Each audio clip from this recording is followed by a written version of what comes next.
Good afternoon and welcome to the National Archives. I'm live mic'd here. I'm David Ferriero, the Archivist of the United States, and it's a pleasure to have you here in person, and a special welcome to those who are watching us on YouTube.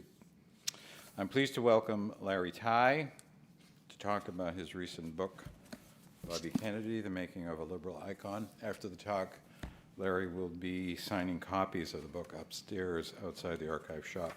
Before we begin, I'd like to tell you about two programs that will be coming up soon in this theater.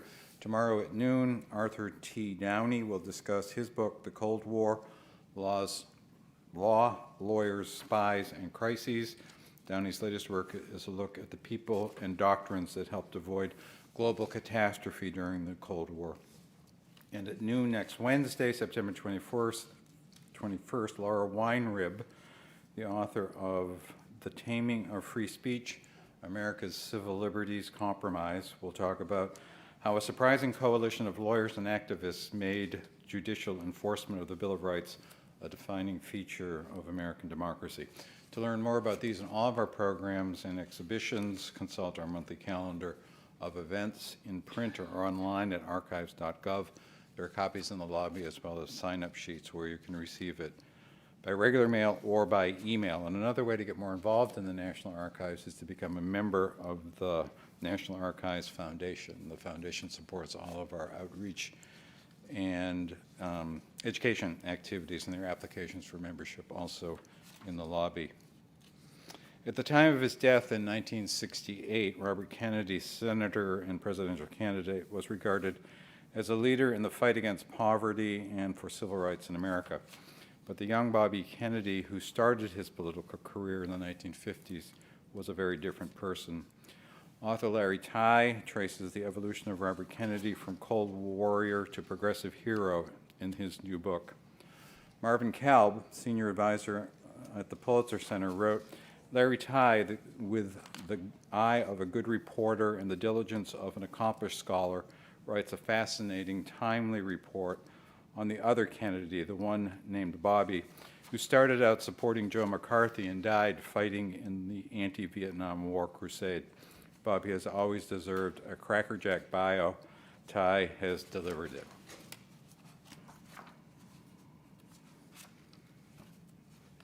The reason I'm so excited that Larry is here is I'm always pleased to welcome someone who has used our records extensively in order to generate new scholarship. And Larry used the collections at both the Kennedy Library and the LBJ Library, including he had access to the Bobby Kennedy papers, which aren't open to the public yet, which is really nice to hear. So please welcome Larry Tye. Thank you. So the one thing you didn't mention is that I also used the Nixon Library, but not until after the fact, in a very unusual experience, is delivering a lecture on Bobby Kennedy with pictures of Richard Nixon up adorning all the walls around you. And on the way up to the stage when I was at the Nixon Library, the wonderful person from the Nixon Library Foundation asked me, is there a warm Richard Nixon, Bobby Kennedy story you could tell? And unfortunately, I'm either not a good enough reporter or no amount of digging could have found that, but there was no warm story there. What I would like to do, I presume, judging from the age of the audience, that many, if not most of you, lived through the Bobby Kennedy era. Did anybody know Bobby personally out here? Nobody. So what I want to do is take you through three pivotal moments in Bobby Kennedy's life that, to me, capture who he was when he started out his career, who he was in the process of becoming, and who he was at the moment of his death in 1968. And if you would come with me for the first moment back to 1957, and we're going to go to the little airport in Green Bay, Wisconsin. And this was the closest airport to a place where an important funeral was happening in Appleton, Wisconsin. Anybody remember who in 1957, who would have been buried? Joe McCarthy, yes. And where was he? He was from Appleton. What do we remember about Joe McCarthy? Congress needs a tail gunner. Congress does need a tail gunner. And Joe McCarthy, whose name became associated with the expression, okay to be here? Better to be up on stage. Better to be up on stage, okay. Great. I'm going to be up on stage. And what I would like to do is remind you, so in 1957, in Green Bay, Wisconsin, an enormous military jet flies into the airport in Green Bay, and it's bringing to the funeral the kinds of people you would have expected to go to that funeral. Out of the plane popped 19 US senators, 7 congressmen, and a bevy of other luminaries from Washington, most of whom had supported McCarthy all the way through, most of whom were Republican, and most of whom didn't give a darn that McCarthy had been censured by the Senate and been repudiated by much of America by then. So all of these people do what dignitaries always do when they fly into a funeral like that. They unload from the plane, and there are a bunch of big black stretch limousines, and they get into those and they are whisked to nearby Appleton, Wisconsin. And the airport goes quiet, and that plane goes quiet, and this looks like there's nobody else left in the airport at all, and certainly not on that plane. And then one last solitary figure walks out of the plane. He is a short guy, he is a thin guy, and his name is Robert Francis Kennedy. And he came to that airport that day in spite of the fact that his big brother Jack said, "Don't go to that airport today, don't go to that funeral." And Bobby did what younger brothers often do when they get important advice from older brothers. They listen to it very seriously, and they proceed to ignore it. Bobby comes to that funeral. There's nobody left in terms of a black limousine to take him to nearby Appleton. There are no taxis left, so he hitches a ride with the one guy he can find there, who happens to be a reporter for the Milwaukee newspaper, and he's driving him in the perfect kind of Kennedy car, which is a car with no top. And they whisk at high speeds off to the funeral. Bobby gets to the church, and all the dignitaries are down front, and Bobby is up in the choir loft where nobody can see him. At the graveside service, all the dignitaries are over here, and Bobby is off over there where nobody can see him. After the funeral, there are all the reporters. If you remember back to the kinds of coverage there would have been in newspapers for a funeral like that, it was very boring coverage generally and very standard. And one of the things they always did was they listed all the dignitaries who were there to celebrate the death or to mourn the death or whatever they were doing for the death of Joe McCarthy. And there was one name that never showed up in those stories, and that was the name Robert Francis Kennedy. Because in what was sort of standard practice back then, Bobby had gone up to the reporters and said, "Would you mind not including my name?" And reporters back then gave deference to politicians, and when those politicians were named Kennedy, they gave special deference to him, and Bobby Kennedy's name never showed up.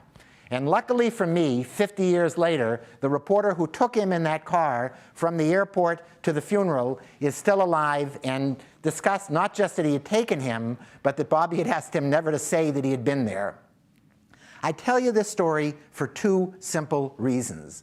One reason says something that I think is a good thing about Bobby Kennedy, which is Bobby Kennedy, the very loyal guy. Bobby Kennedy, 6 or 7 years before, had been anybody here, by the way, from the University of Virginia? Great, so I can say anything I want about so Bobby Kennedy, who had wanted to go to Harvard Law School, ended up at the University of Virginia Law School. And he ended up not at the top of his class and not at the bottom, but solidly in the middle, a very undistinguished law school graduate who, when he needed a job, it didn't hurt that his dad had given a lot of money to Joe McCarthy, and Joe Kennedy could call Joe McCarthy and say, "Hire my son," and Joe McCarthy did. And Bobby Kennedy appreciated that. He felt he didn't just go to work for McCarthy because his dad said to. He went to work for McCarthy in part because he believed that Joe McCarthy was one of the only people in Washington who was taking seriously the communist threat. And not just the threat in the Soviet Union, but the threat behind the pillars of the State Department and maybe the National Archives and Records Administration. And so he went to work enthusiastically for Joe McCarthy. Joe McCarthy treated him well, and he stayed on for 7.5 important months in his career. And when Joe McCarthy was censured, to his credit, Bobby Kennedy wrote the Democrats' report, most of which was adopted by the Republicans. So Bobby Kennedy actually did understand by then that McCarthy had flaws. But he was not going to be told that he wasn't going to be there for Joe McCarthy at his funeral, because he was a loyal guy, and disgraced or not, he was darn well going to be there. So that's the nice side of who Bobby Kennedy was in those early days. The other interesting side of who he was the guy who was thinking about spin. And he was going to be his brother's ultimate spinmeister, running his congressional campaign, running his Senate campaign, and most importantly, looking ahead from 1957, running the campaign that everybody with half a brain in Washington knew that Jack Kennedy had been planning half of his life for the presidency. And Bobby Kennedy knew it could be embarrassing to his brother for his having been there and been written up being there at the McCarthy funeral. So he's the loyal guy.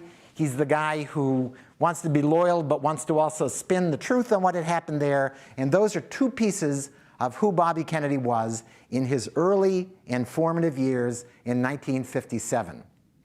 I want you to move with me now to another part of the country, a whole lot closer to here, and we're going to go ahead to the year 1963. And we're going to pick a particular month in 1963 that something traumatic happened to Bobby and to the country, which is November 1963. This morning that we're going to visit him in November 1963, Bobby starts out the day, as he always did, working hard as hell at the Justice Department. And then he does what he often did at lunchtime, which is had his limousine and chauffeur take him from the Justice Department to Hickory Hill, the family estate over the hill from the CIA in McLean, Virginia. And he went for a swim, which was a nice thing to be able to do. If you had a wonderful estate and a swimming pool, you might as well take advantage of it at lunchtime. He goes in for a swim, he comes out, he changes his into dry shorts. He's probably having his tuna fish sandwich, and the telephone rings. And at the Kennedy estate at Hickory Hill, it was not a normal telephone. It was one of several hotlines to the White House. Much to the chagrin of Lyndon Johnson, Bobby Kennedy's home at Hickory Hill had more hotlines to the White House than the vice president's house did. And when that phone rang, it was generally not good news. And when that phone rang and Ethel said, "It's J. Edgar Hoover," it was never good news. J. Edgar Hoover, in a voice that Bobby would later describe as the same kind of monotone he might have used as if he had found another communist on the faculty of Howard University, J. Edgar Hoover says to Bobby, "Your brother has been shot." An hour or so later, a second call comes in and says, "Your brother is dead."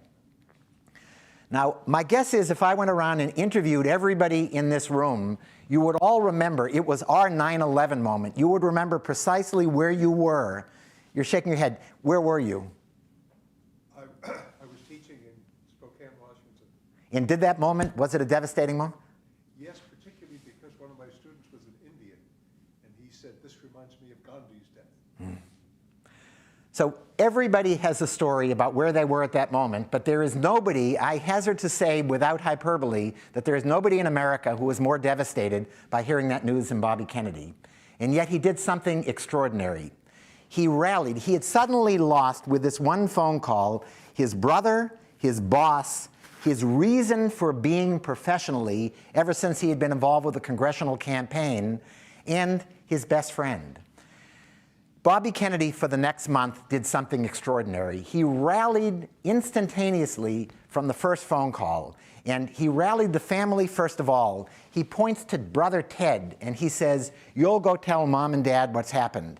He points to Sister Eunice, and he says, "You will go start planning the funeral."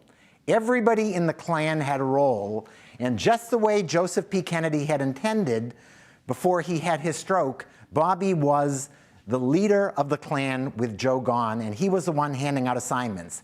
Everybody's falling apart. Bobby's got to hold them together. The country is falling apart. And for the next month, Bobby, I don't know if you remember again, this was probably the most televised event in American history, given that TV was relatively new as a medium, and everything was televised. The funeral was televised, the various services, eulogies were televised, and Bobby Kennedy for the next month was America's mourner-in-chief. He was the one at a point when the country had suddenly lost its young, charismatic, new frontier president and had a guy sitting in the White House who may have been smart and may have known a lot, but he was not young, he was not New Frontier, and he did not generate the excitement that Jack Kennedy did. And the one who I think, even though he despised Lyndon Johnson, the one who conveyed the most legitimacy on Lyndon Johnson was the closest thing to the dead president, his brother Bobby. And for a month, Bobby held the country together. At the end of that month, the family started pulling it together and everybody went back to their lives. The country was pulling it together and people went back to their lives. At the end of that month, Bobby Kennedy crashed. And he crashed in a way that, as Ethel says today, that we would have described back then, only we didn't quite have the terminology, as serious situational clinical depression. He crashed. And his crash lasted for a full 6 or 7 months. Anybody remember here what Bobby did the first time he sort of started pulling it together? What was he running for? After lots of hemming and hawing and deciding whether to run for a senator from Massachusetts or Virginia or Maryland, what did he do? Challenged Keating from New York. Right. A white-haired, affable, sort of know-nothing guy named Ken Keating, who was sitting there and would have won easy re-election if it hadn't been the star Bobby Kennedy running. But even running for that election, which he announced, I think it was the end of August, maybe September, even that wasn't enough to pull him out of it. What pulled him out of it was halfway through the election, it looked like something traumatic could happen for a Kennedy, which was they could actually lose an election.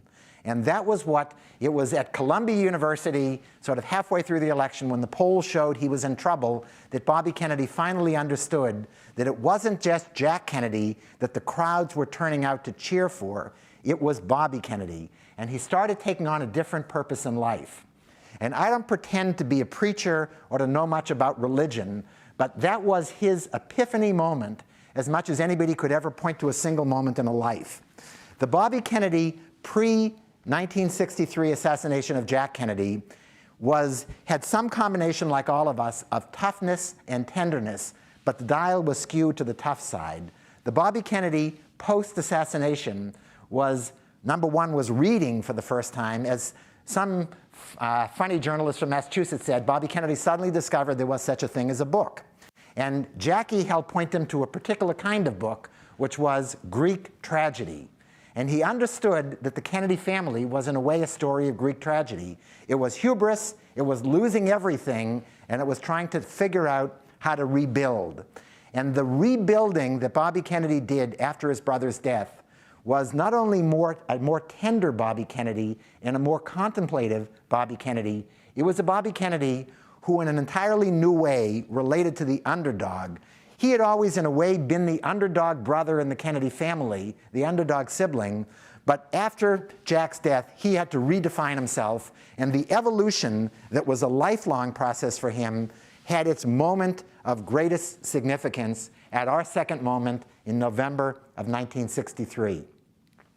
I want to take you now to our last moment. And our last moment is one that is very relevant. I know these are nonpartisan walls, and I'm not going to talk election stuff, but our last moment was an election 50 years ago that I think has a lot of resonant moments for an election today. And the Bobby Kennedy of 1968, anybody enough of a political fan of 50 years ago to remember how it was that Bobby entered, at what moment he entered that race? When was it? After McCarthy did so well in New Hampshire. Well, yes, that's exactly the moment. It was McCarthy did well. So the McCarthy we're talking about is not the one we started out talking about. This is another McCarthy. That was Joe, this is Gene, both from neighboring states in the Midwest. And this generally unknown senator from Minnesota challenges a president who in 1964 had won, I don't remember what percent, maybe 200% of the vote in 1964, but had won overwhelmingly, so overwhelmingly that he carried enough of the Senate with him that they had to set up an entire new row of seats for Bobby Kennedy, and I think it was Fred Harris and Walter Mondale. And so very popular presidents taken on by the senator writing one issue, the issue being anti-war in Vietnam. He comes close to beating LBJ when the Democratic votes were counted. When you added Republican write-ins, he actually beats the sitting president.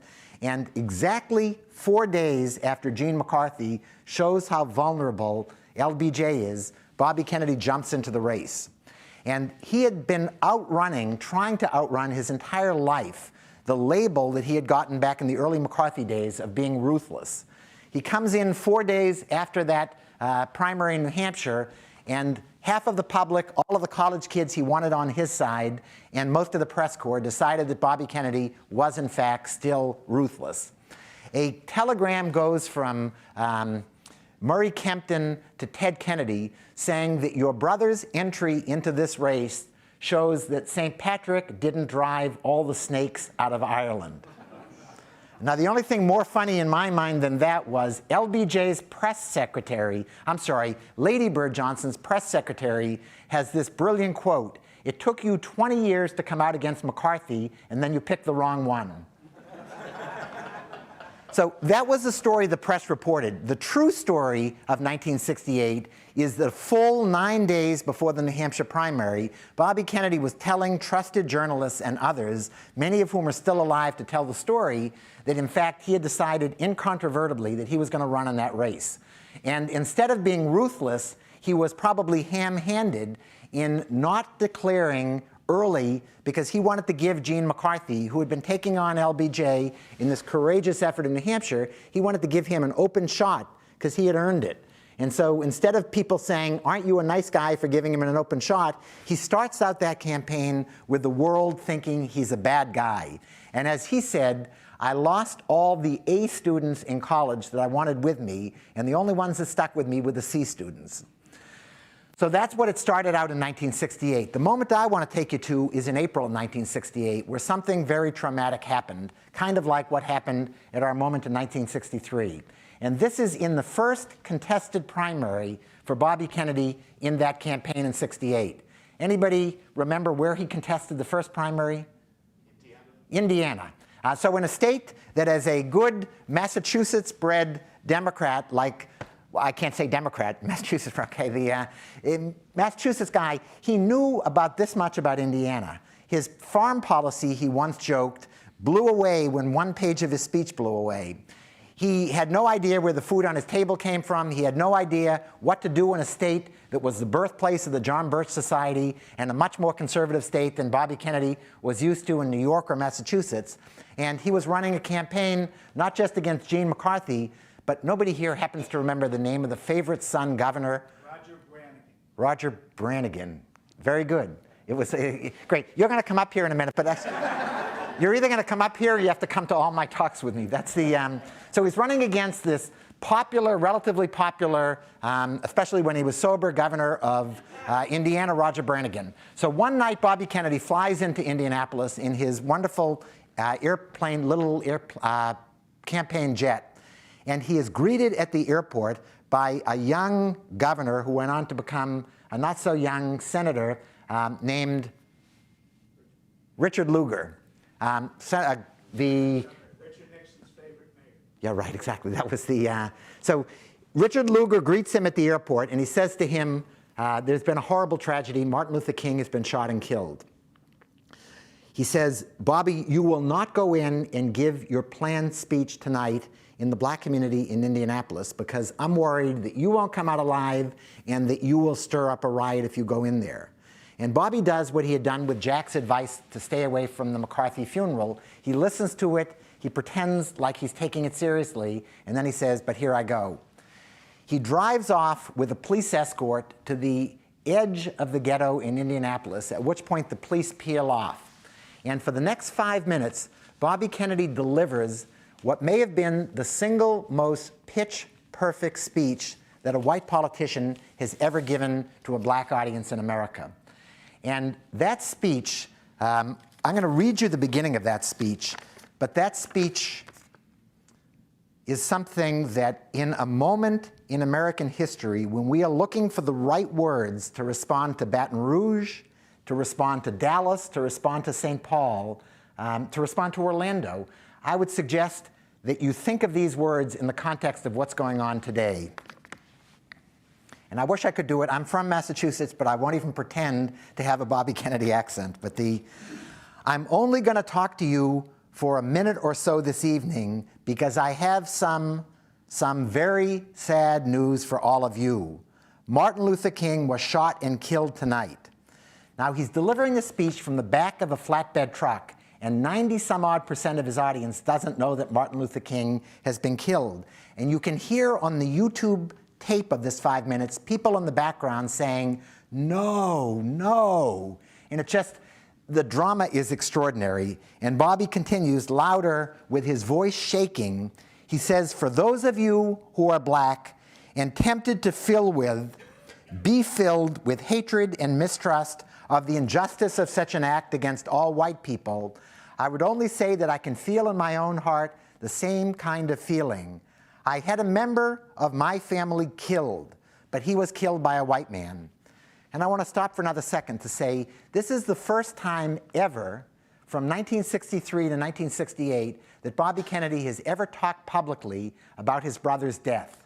And he still can't bring himself to say it was Jack Kennedy who was killed, or even to say it was my brother. It was, I had a member of my family. He goes on to say, what we need in the United States is not division. What we need in the United States is not hatred. What we need in the United States is not violence and lawlessness, but is love and wisdom and compassion to one another. So I ask you tonight to return home to say a prayer for the family of Martin Luther King. Yeah, it's true. But more importantly, to say a prayer for our own country, which all of us love, a prayer for understanding and that compassion of which I spoke. Now, I've got to tell you, I've heard that speech, the live version of the speech, about 50 times. In every radio or TV interview I do, they play it on air. And I can't help, when I hear him delivering it, tear up each time, partly because the words themselves are so powerful, partly because I know that he had been given on his way to the ghetto that night by his staff prepared remarks that he was supposed to deliver. And when he got up on the back of the truck, he threw those away, and he did all of this spontaneously. But the reason that I tear up most of all is that night in America, in more than 100 cities across the country, there were race riots. Not too far from here in Washington, a piece of the city was burned down that took almost 30 or 40 years to recover in Adams Morgan and up 16th Street. That was a time, probably more than any single night in the country's recent history, where it looked like the country could go up in flames. There was one city in America that night that had a sizable African-American population that didn't riot. That city was Indianapolis, Indiana, and the reason was Bobby Kennedy. Barack Obama, when he went to the funeral in Dallas for the slain police officers, he delivered a 45-minute address that was a very powerful address. But in 45 minutes, he didn't come close to what Bobby Kennedy managed in 5 minutes. The people in the civil rights movement, from the early days of Bobby at the Justice Department, they were very skeptical. Bobby seemed more interested in whitewashing, and that's a bad word to use, but whitewashing his brother's record to look like he was a strong advocate for civil rights than doing anything about civil rights. And in the early days of the civil rights movement, most of Martin Luther King's young aides said Bobby Kennedy's no good. Martin Luther King said no, he has good within him, and it's up to us to find that good and pull it out of him.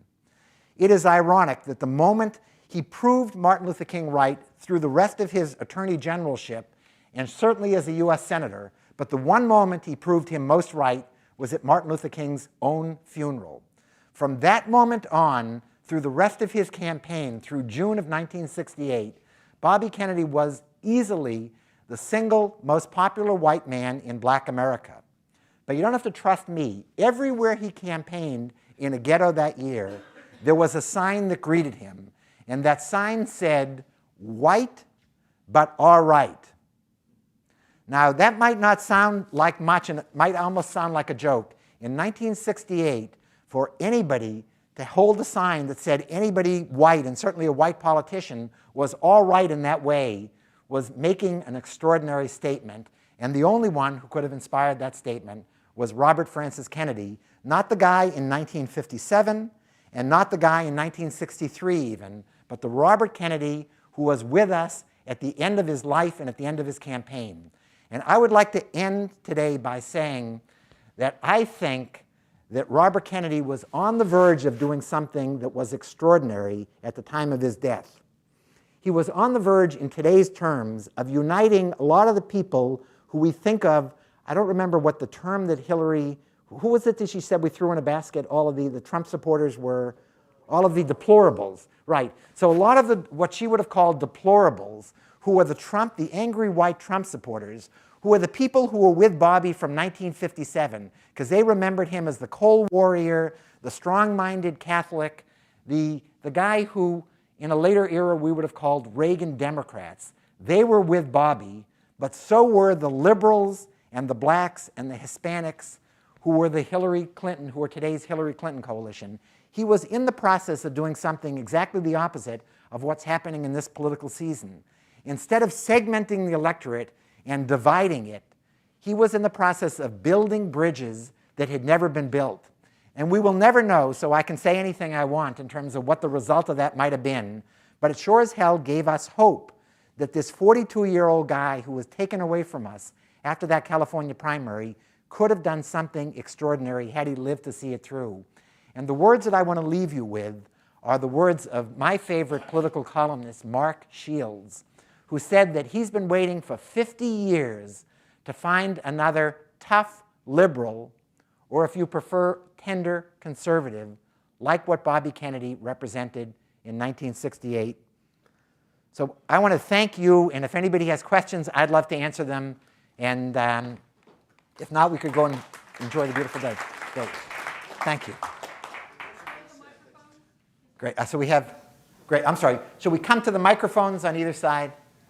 So my two sidekicks here, who are the, they're plants, by the way. This is Uncle Joe and Uncle Jim. And that's the, There was an incident today largely forgotten when a veteran in New York died who had been a member of the Communist Party, and his family wanted him buried at Arlington, and it was only because of Robert Kennedy's insistence he overcame the opposition, and this veteran was buried at Arlington. I don't know if you deal with that in your book or not. So the answer is, my recollection, and my recollection is terrible and everything, is that the guy's name was Thompson, and that everybody said, and everybody expected the old cold warrior Bobby Kennedy to say, this guy doesn't deserve. He was a communist, and why should we bury him at Arlington? And Bobby Kennedy, it was partly that this was the changing Bobby Kennedy, and it was partly that Bobby Kennedy all along had that tenderness in him. And he said, this guy fought for our country, and this guy will be buried at Arlington, and he was buried at Arlington. And I want the next time any of you go visit Arlington, go visit Bobby Kennedy's grave, because he could have had anything he wanted in those days in terms of the kind of grave site that's there.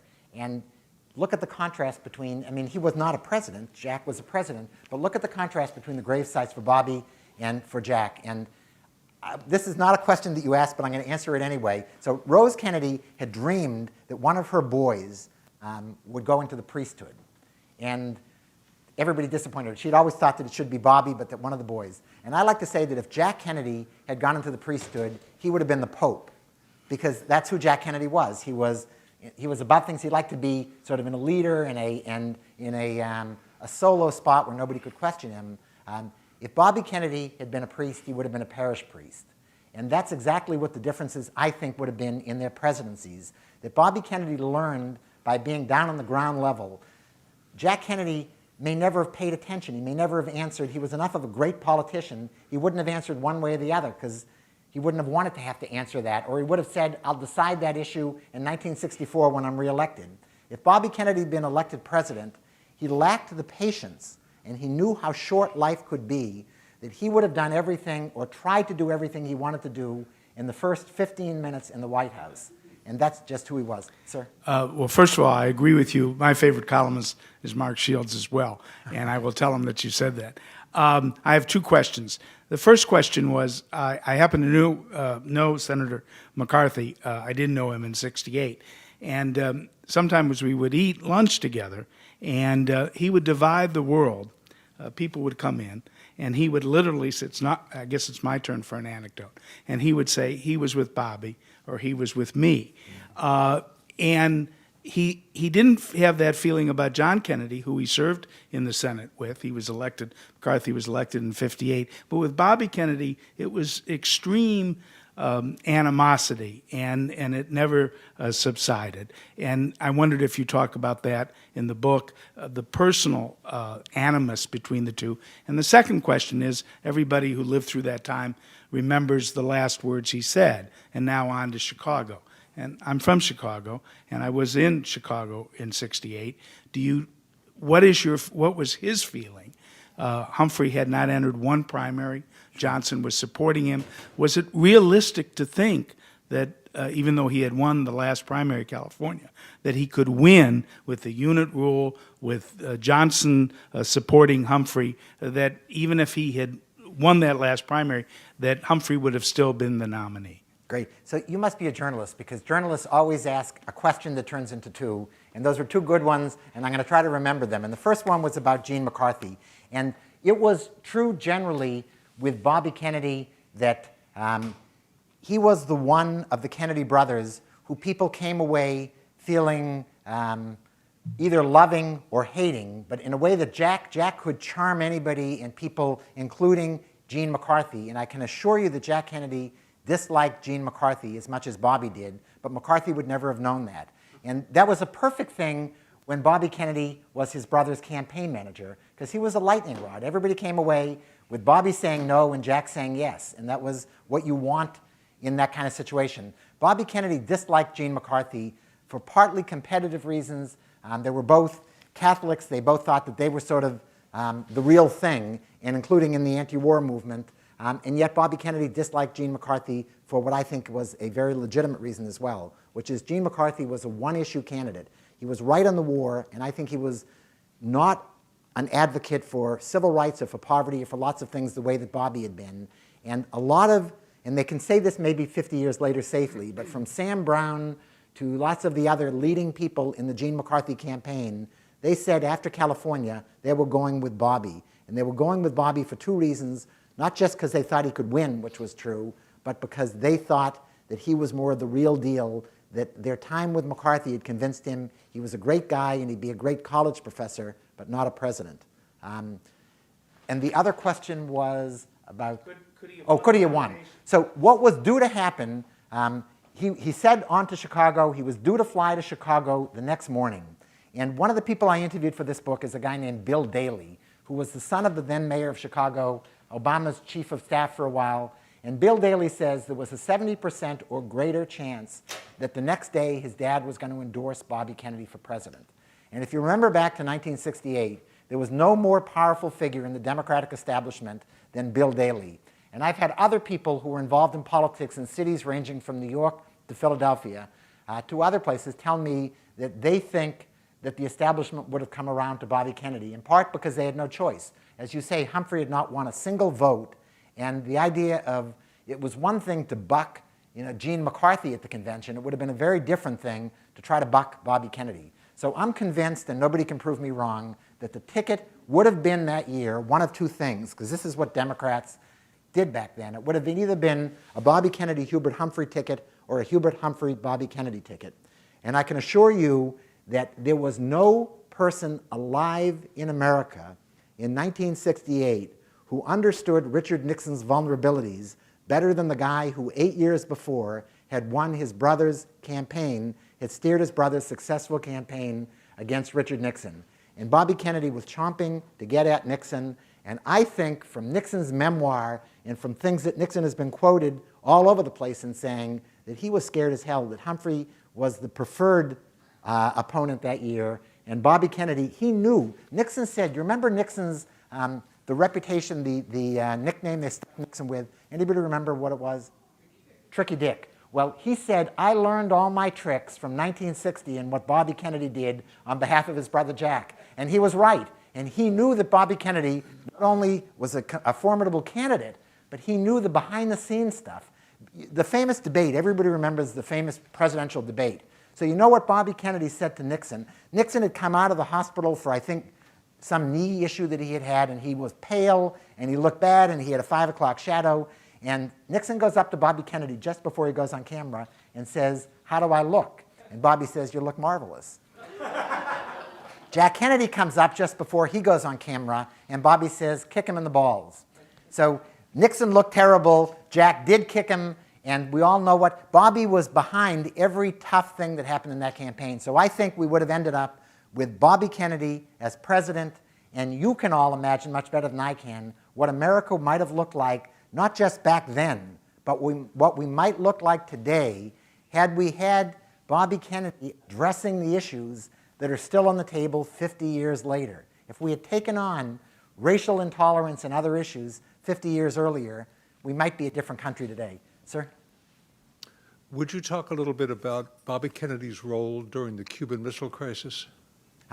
So I will. And so during the Cuban Missile Crisis, I want to give you two versions of Bobby Kennedy's role. One is the version that Bobby Kennedy wrote up in his famous and very successful book, 13 Days, which was at that time the only insider version we had of the missile crisis.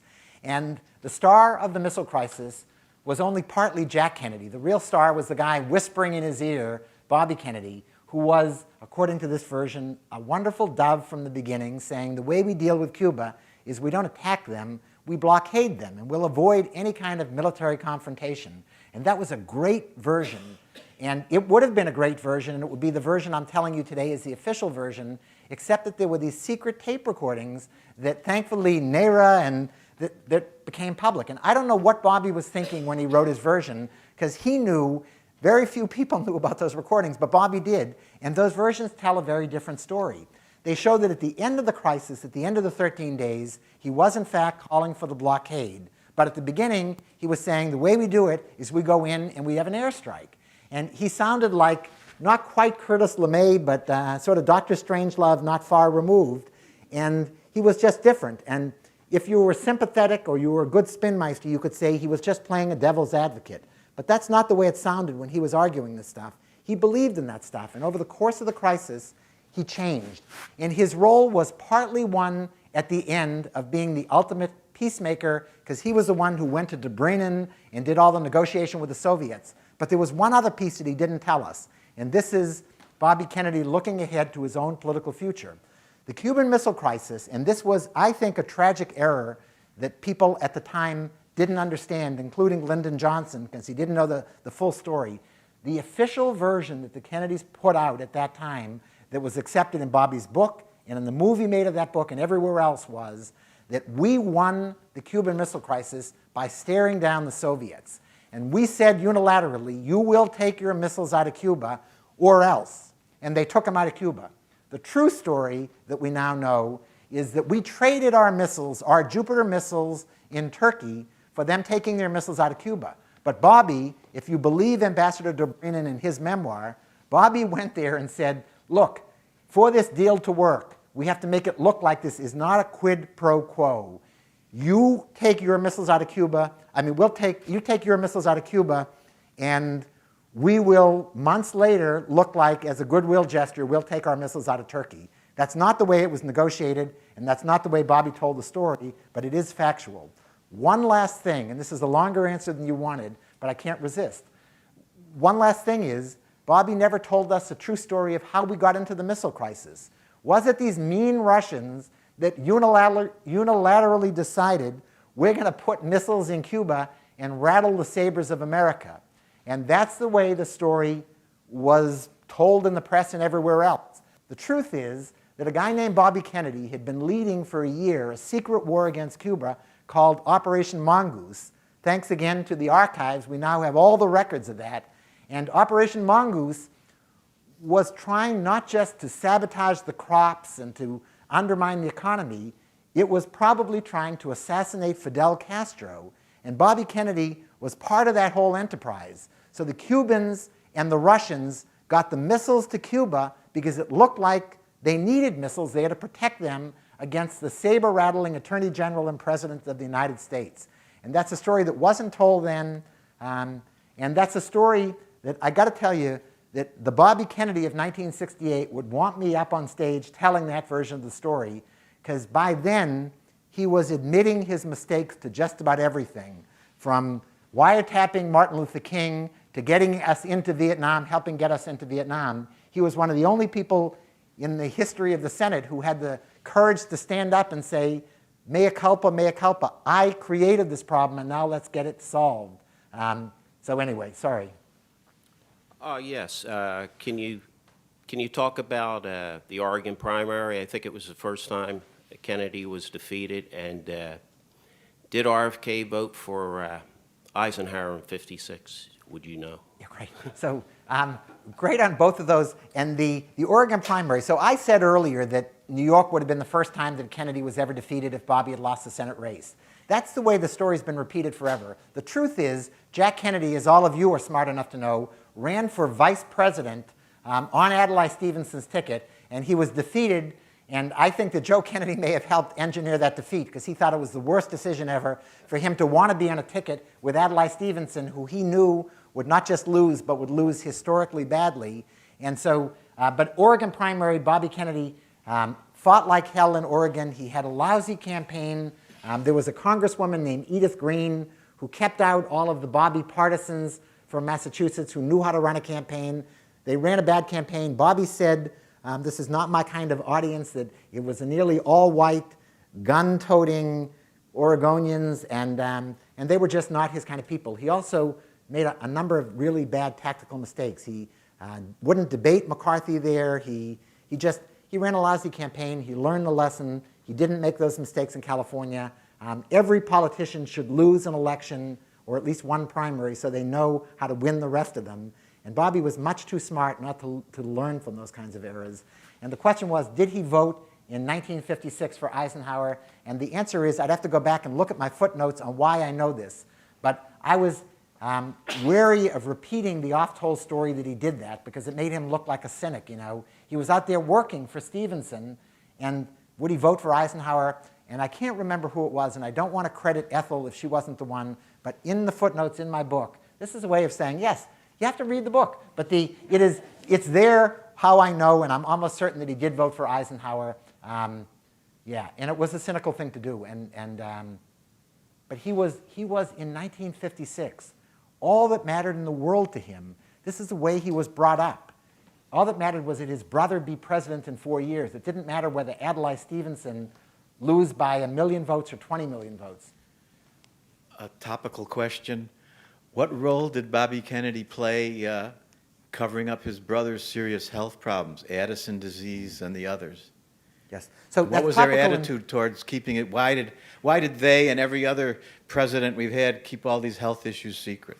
So I want to answer that, but before I do, I want to say that the moment that I heard on Sunday about the Hillary Clinton collapsing or whatever she did, the teetering, I thought of Bobby in 1968. And Bobby Kennedy, who nobody accused of not being the healthiest guy who's ever run for president at age 42, in the California primary, he was so overworked. He didn't have pneumonia, but he had laryngitis throughout the campaign, and he was so overworked that he collapsed on stage one night, and it was really horrible. And I thought of that when I thought of Hillary, and I wanted to go write an instantaneous op-ed saying you don't have to be 70, whatever she is, to collapse like that, or 68, yes, that you can be 42 years old. The rigors of being out there day after day in the campaign, combined with having some sort of an infection, were extraordinary. But the answer on the Addison's disease, everybody knows what Addison's is. It's an adrenal condition that nobody in America seemed to know much about